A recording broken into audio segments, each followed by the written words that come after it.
It's Perp back with another video, and I just got out of watching Speak No Evil, the remake to the 2022 movie that's also on Shudder. I made sure to rewatch that movie last night just so I could kind of compare and contrast to this. And, with James McAvoy aside, what I'm saying, I was so tired of seeing this trailer, and thank God we don't have to see this trailer, because the trailer shows you pretty much the whole entire movie except for the third act. And going into this movie, you know, um I was just like, what is Blumhouse doing with this, to be honest? Like, this movie just came out 2 years ago and you're already trying to do a remake. So it's like, how are you going to top the original? And do they top the original? Let's talk about it. So the movie starts just like how the original starts.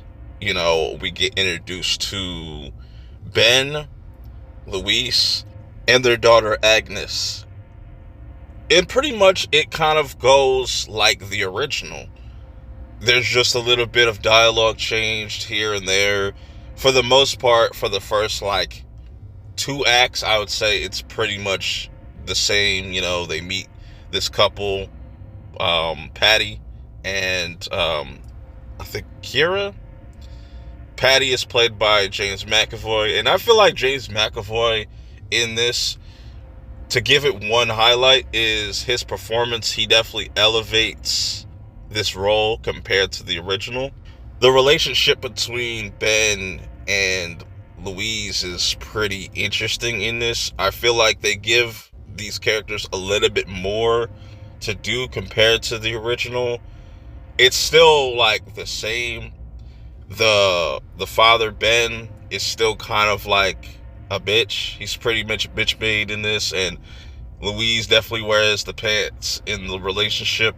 But there's this kind of thing that's caused this rift in between them that you kind of see right when the movie starts, and you start to see more of what's really going on and what's bothering them as the movie progresses. Their daughter Agnes is still annoying with that fucking doll and that whole attachment. I was like, man, I wish they would have just did something completely different with that, because that annoyed me not only in the original, it annoys me in this.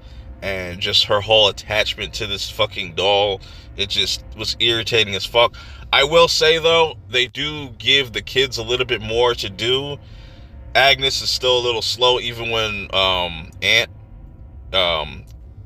the boy that's in this, compared to the original, his name was Abel. They give him a little bit more to do, trying to kind of give them signs or try to let them know like there's something off with this couple, even though the red flags are kind of there. I will give the remake credit, like they don't make it as obvious, you know what I'm saying, off rip. But like I said, it still follows like the same beats as the original. Now, where this movie differs from the original is its third act.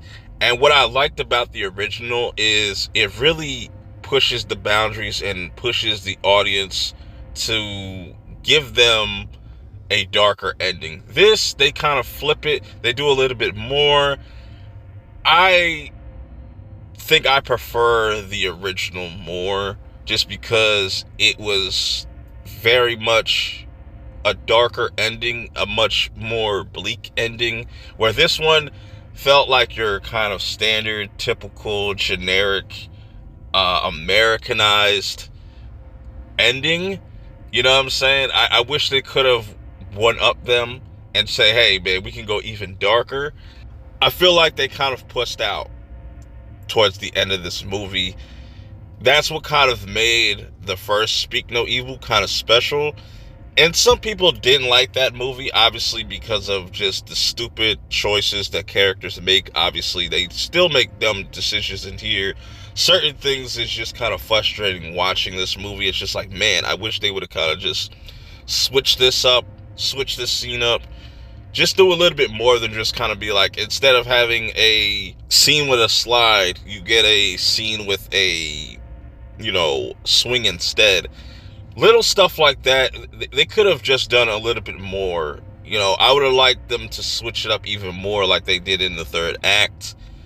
I just wasn't satisfied with that ending just compared to what they did with the original. I think they had more balls in the original to do certain things that are kind of frowned upon over here. And that's why I always say, like, these foreign films do not care about your feelings. They will push the boundaries, especially in horror. Overall, I don't think this is stopping the track record of Blumhouse putting out mediocre movies. I just prefer the original over this, unfortunately. But it's not doesn't surprise me because I had low expectations going into this movie anyways. But just thank God we don't have to see that trailer ever again. Let me know how you guys feel about this movie. Do you prefer the remake or the original? Till next time, I'll see y'all in the next one. Peace.